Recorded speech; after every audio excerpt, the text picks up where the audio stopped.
Welcome to the last breakfast. Please enjoy the video. You begin by preparing essentials so nothing stalls registration. You need an active Google account, a working phone number, and a payment method for the $25 one-time fee. Once paid, you keep the console.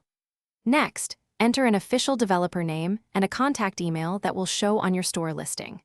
Make sure business or tax details are handy if you plan to sell apps.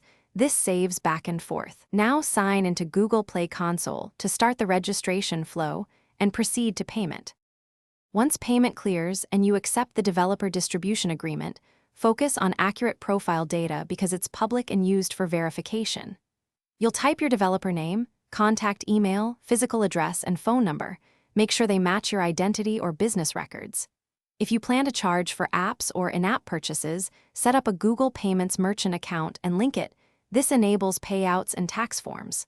Finally, review user access and permissions so teammates have the right console roles. You finish by creating your first app entry. Provide the app title, upload the APK or app bundle, and craft a concise store listing with screenshots and a privacy policy. Then complete content rating, choose pricing and distribution countries, and set app access. Once reviewed, hit publish. If something goes wrong, payment stuck, or identity verification delays, first try clearing browser cache or another browser, retry the card or a different card, and then contact Google support if the issue persists. Thanks for watching. If this was helpful, leave a like and consider subscribing. See you next time.